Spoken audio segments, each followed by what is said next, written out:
round of applause for our jury. Thank you. So, after Women in Tech, we are going to move straight to the part which is dedicated to logistics, which a person we do not introduce anymore in Senegal, Oumar Basse from Yobante Express. Please, Oumar, welcome.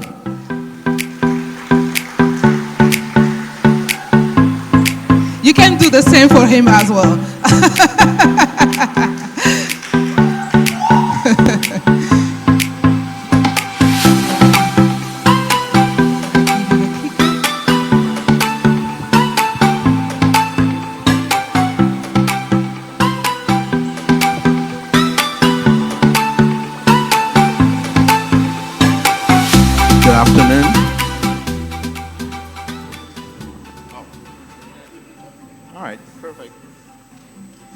Ladies and gentlemen, distinguished guests, it's a tremendous honor to be standing among you today as the founder and the CEO of Yobante Express. My name is Oumar Basse. I'm a second time around startup founder. I'm a computer science engineer, and I have over a decade of experience in digital, 1 year PhD in machine learning. Today, I'm going to discuss about our remarkable 5,000 years old journey on how we scaled our startup across Africa and the world. In this discussion, we will be happy to share the challenges we faced, the strategies we employed, and the unremarkable lessons we learned across the way. I'll be starting sharing what we have done at the country level, starting with how all Yobante Express journey started. Please. Yobante Express is a story of two founders, myself and my co-founder, Basse. When coming out of school and building my first startup, Nano Air, I was having so many orders coming from real smallholders farmers. And then one thing that was coming out usually was the logistic aspect of that. So we was getting so many orders, and it coming that sometimes having to pay the logistic fees was like a little bit higher or equal to the same thing that we was, charging to the clients for the product. So the other alternatives was going by ourselves, or either way, leveraging on the informal delivery networks. And that's just lacking trackability, accountability, and your parcel could end up like getting lost with no way for you to get a refund. So when we realized that informal network actually could sometime work, but it's really lacking accountability, trackability, and with no customer service. We built the first version of Yobante Express platform, and with the mission to make affordable, easy, and safe to send a parcel in cities, between cities and villages, and countries to countries. With the first version, when we started, we was completing 50 deliveries per day. So after support that we had from Startup Bootcamp program and then the acceleration, so we managed to have more understanding on what we was building from, the strategical level. So we went running our first pilots where the opportunity meets with the geographic position that we was at that time. That was almost at the end of 2019 in South Africa, Cape Town. So another important thing that we learned along that journey was overcoming skepticism, because being able to convince investors and stakeholders to get in your project, that was one of the hardest things. So we're gonna share about other things that also we learned so far. So we managed to build our first scaling up operations coming from a francophone country, Senegal. By the way, this is our home market. This is where all this started. And then running our first advertising campaigns cost us over $5,000. You know, at that time, that was a lot of money for us, right? And then we lost that all without getting any conversion. So when we was running our customer discovery, we find out that maybe it's because of we're in a city, Cape Town, I love the city, by the way, it's super developed, and then you have great infrastructures. And then we say, maybe, you know, the money that we put in that campaign was just drawing in these huge corporate campaigns that running around and targeting these plaza shop owners. And then we realized that the problem was just because of we were targeting people with a great advertising, of course, with a good target, but actually the language that we was using that was natural to us, like the English language, was not the one that was used by, you know, the target that we wanted to convert as, you know, as partners, as, you know, hub agent for the Yobante Express infrastructure.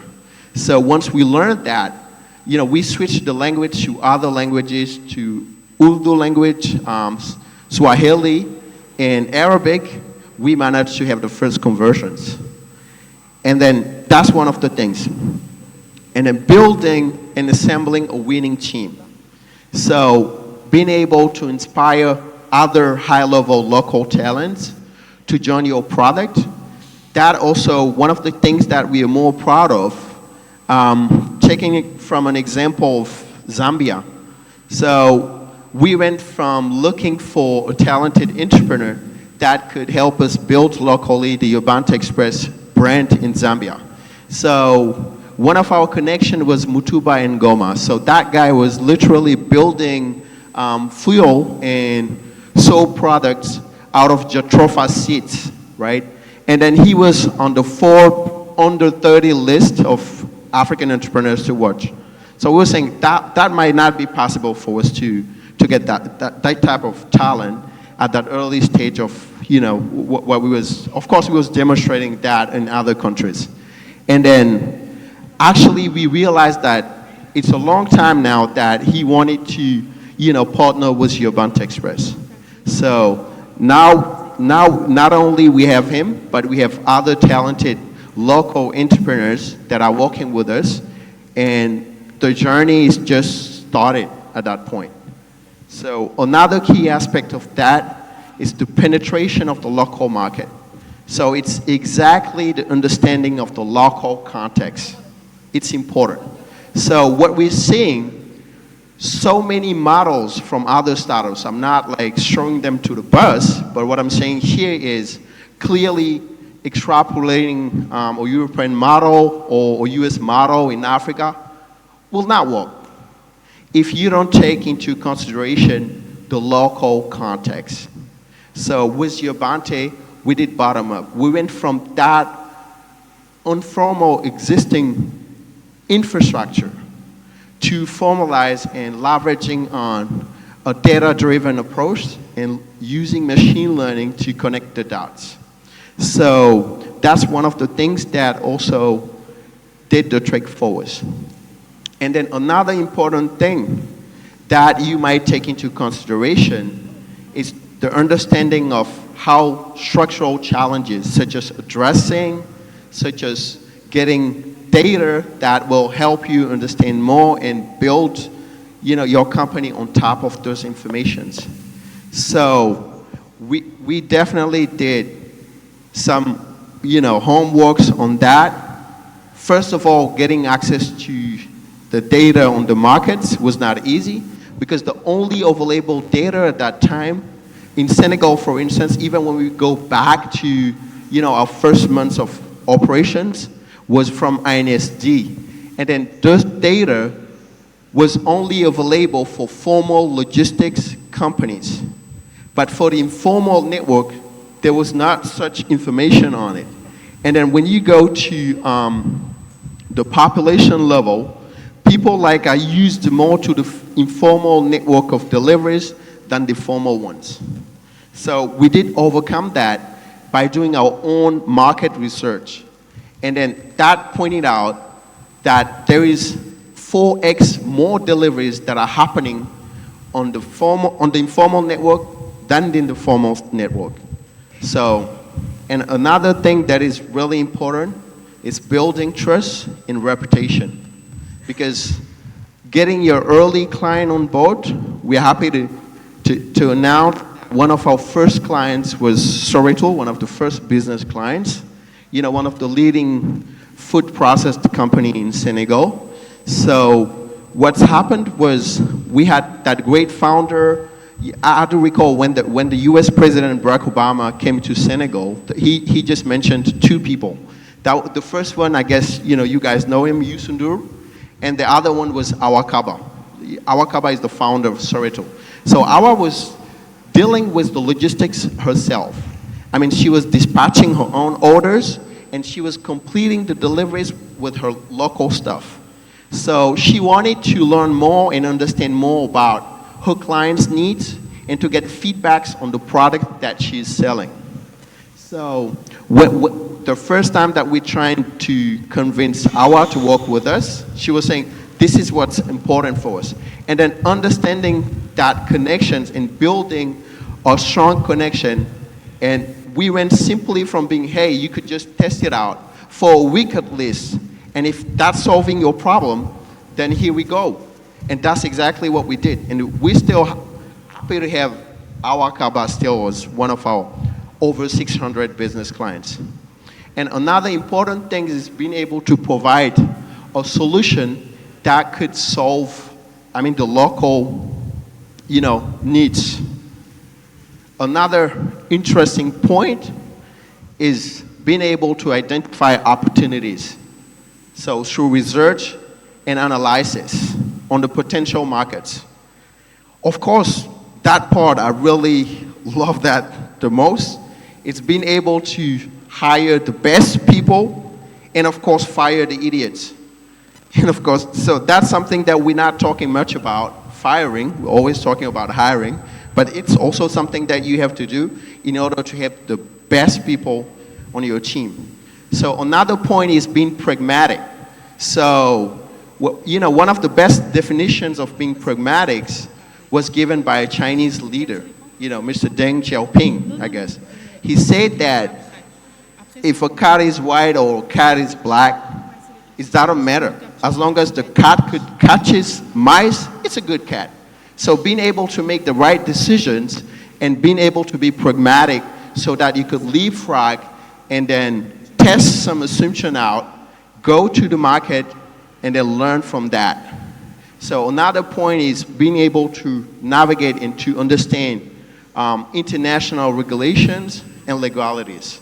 And of course, creating partnerships. One of the partnerships that we're also proud of is cooperating with MPOS, the simple addressing solutions in Kenya that is serving over 200,000 users in Kenya. So being able to have that vision and to have a partnership, a win-win partnership approach with other players in other regions. And of course, building and establishing a global brand. So one of the other things that also could fuel the growth is what we said earlier, the data-driven approach, and of course, leveraging on cutting-edge technologies to, sustain or build a sustainable growth. So the lessons that we learned from that 5,000 years old journey is definitely forecasting a culture of innovation and adaptability. And of course, going to the success is learning from pilots, as we said earlier, from POCs if necessary, and of course, pivoting when it's needed. So the future of Yobante, we're now about to close our Series A round where we have, where we have 15 million of $30 million as a Series A round that we're closing, so that we could go and deliver in all 54 countries. So we're now operating in 24 markets. We have office presences in 11 markets, including the home market, Senegal, and a bunch of others. So we want to allow anyone to deliver at any places at a lower cost versus any other player. So that people would just rather build something that is similar to Yobante that will probably take years, or just partner with Yobante and then keep their margins. So that is what I wanted to share with you guys. So if you have questions, I'll be happy to try to answer to that. Thank you so much. Thanks a lot, Oumar. You're welcome. Thanks a lot. I have the mic for the audience. So any question in the audience for Oumar? I have there, Gabby, I'm coming.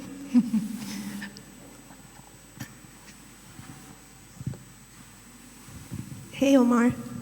How's it going? Hey, kidding yourself. You're a hero. My question is for the partnerships that you're building. Are they also still running their startups? Like, how do you get them to work with you? I wanted to understand this. So, when you're scaling a business in another country, at the beginning, you do not, as I'm saying, the image of that is you don't need a bazooka to kill a fly, right?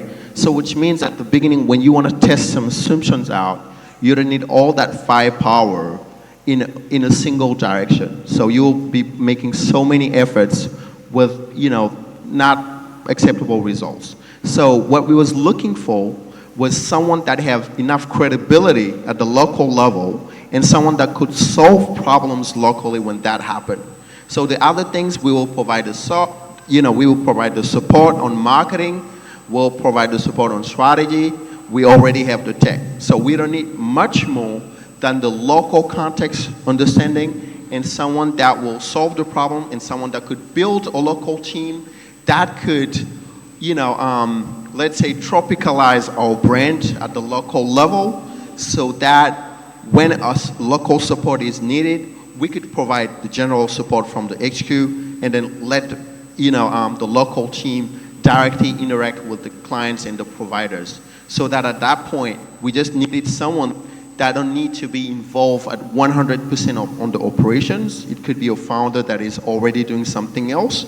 But, at the end of that, he himself might ending up focused 100% on Yobante, and that's what's happening at that point. So when he built, sufficiently enough, that local brand presence of Yobante, so that he don't want to work on something else. He will just keep on working on the Yobante Express. So that's exactly what's happened. So at that point, so we're adding a country lead in addition to the country director, so that the country lead will be some sort of the operational guy that will do the day operation needs for the business. So that's how we're handling it.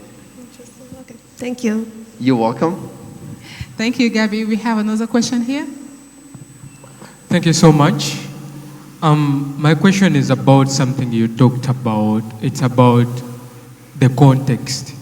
How do you manage to communicate the kind of context that's in Africa to your investors? Because one of the biggest challenge we face is you tell somebody about your product, for example, my product, and they ask you, why don't they just use an ATM card? And how do you navigate that kind of, challenge? So, well, that's a very tough question. But you have to have a startup response very quick. Yeah, exactly. So, the simple answer to that will be I get a lot of help, so to be honest with you. And then the other longer version of that answer might be I myself has an experience understanding things at the local level, so that what's happened with Yobante is something that you're seeing similarly to all the major cities. You could see people shipping parcels on rooftop of taxis, buses from Dakar, Nairobi, Lagos, Accra, Cape Town. That might be the type of vehicle that might be different, or even the name of the vehicle. But you see people doing the exact same thing, even if that they're not speaking the same language. So for us, that was understanding, of course, the differences on how we should interact on building the Yobante Express infrastructure on the local level, so that learning from our past and previous experiences, of course, mainly from the home market, Senegal, but each market also has its own difference. So always learning. The more and more we're entering in more countries, the more we learn. And then, of course, we had great help, great support. And then one of the things that we think is one of our key values is we're very coachable. Of course, we know what we want, but if you're seeing assumptions or suggestions that might be helpful for us, we're happy to test that out and to see how that will work. That's exactly how we're doing it. Thanks. Thank you. And very quick question. I prefer not to ask it. Maybe we can have a conversation. Yeah. I'll be you're happy to saving have me. the conversation You're with saving you me. afterwards. Thanks a lot. I owe you right. a drink. I owe you a drink. Sure. Thanks a lot, Oumar. Thanks a lot. You're Thank you welcome. for being here. Thanks for You're welcome, Senabu. Thank you so much. giving us so much insight about this incredible success story, Yobante Express.